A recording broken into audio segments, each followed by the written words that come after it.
Hello students, आज हम देखेंगे ब्रेन एब्सेस। ब्रेन एब्सेस क्या होता है, क्या इसका डेफिनेशन है, क्या कॉजेज़ हैं, ये सब हम आज इस टॉपिक के बारे में डील करेंगे। फर्स्ट हम देखेंगे introduction.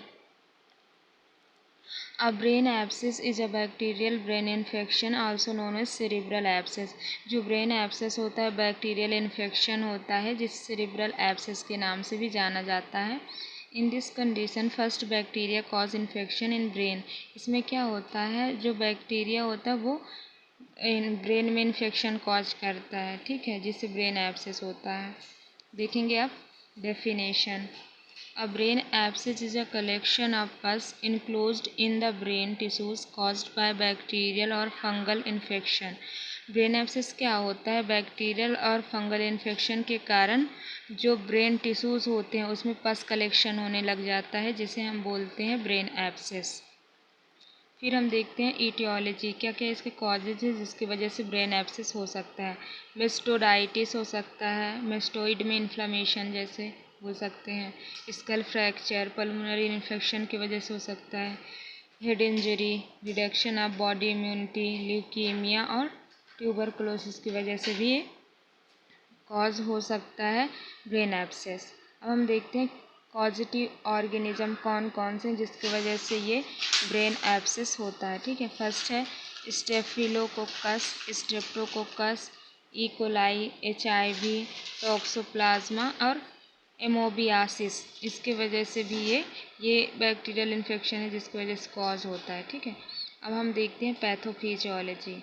Due to etiological factor infection in brain, infective agent grows and multiplies, formation and collection of pus. पहले क्या होगा, इटियोलॉजी फैक्टर के कारण होगा, जिससे क्या होगा, इन्फेक्शन होगा ब्रेन में।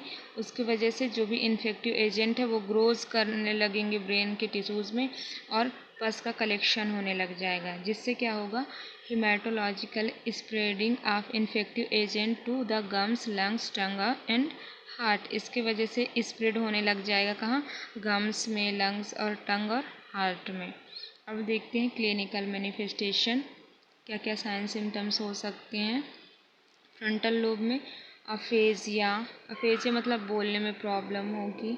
सीजर्स हो सकता है, फ्रंटल हेडेक हो सकता है और हेमीपैरासिस हो सकता है, ठीक है। टेम्पोरल लोब में क्या हो सकता है, फेशियल वीकनेस हो सकती है, अफेजिया, विजुअल डिस्टर्बेंस, देखने में प्रॉब्लम, हेडेक और डिसओरिएंटेशन हो सकता है, ठीक है। हम डायग्नोस्टिक एलिवेशन में हम देखेंगे, हिस्ट्री कलेक्शन करेंगे, पेशेंट का फिजिकल एग्जामिनेशन करेंगे, CT स्कैन करेंगे, EEG करेंगे, CSF कल्चर, सेरेब्रोस्पाइनल फ्लूइड का कल्चर करेंगे, CBC और ब्लड कल्चर करेंगे। मैनेजमेंट में हम मेडिकल मैनेजमेंट देखेंगे, एंटीबायोटिक्स देंगे, एंटीबायोटिक्स में पेनिसिलिन देंगे, एंटी एपिलेप्टिक ड्रग में फिनोबार्बिटोन देंगे, एनाल्जेसिक में टेबलेट आइबुप्रोफेन देंगे, IV फ्लूइड्स एडमिनिस्टर करेंगे। फिर सर्जिकल मैनेजमेंट में क्रेनियोटोमी करेंगे। ये एक सर्जिकल प्रोसीजर होता है, जो भी एब्सेस होता है, जो भी पस फॉर्मेशन होता है उसको रिमूव किया जाता है इस सर्जिकल सर्जरी के थ्रू, ठीक है। अब हम देखते हैं नर्सिंग मैनेजमेंट। पहले assess the consciousness, assess the neurological status, assess the visual problems, check the vital sign, monitor daily weight, urine volume, provide psychological support to the patient to protect patient from injury. पहले हम असिस करेंगे patient को कि consciousness है कि नहीं है, neurological status को असिस करेंगे, पेशेंट के विजुअल प्रॉब्लम्स तो नहीं है, ये सब हम असिस करेंगे, वाइटल साइन मॉनिटर करेंगे और डेली वेट मॉनिटर करेंगे, साइकोलॉजिकल सपोर्ट प्रोवाइड करेंगे पेशेंट को और इंजरी से बचाएंगे पेशेंट को। कॉम्प्लिकेशंस में क्या क्या हो सकता है, फर्स्ट है पैराप्लेजिया, ये एक पैरालिसिस हो सकता है। पैराप्लेजिया का मतलब कन्वल्सन होगा, मेनिंजाइटिस, मेनिंजिस में इन्फ्लेमेशन हो जाएगा, septicaemia, septicaemia blood infection, permanent neurological impairment हो सकता है। ये था कॉम्प्लिकेशन।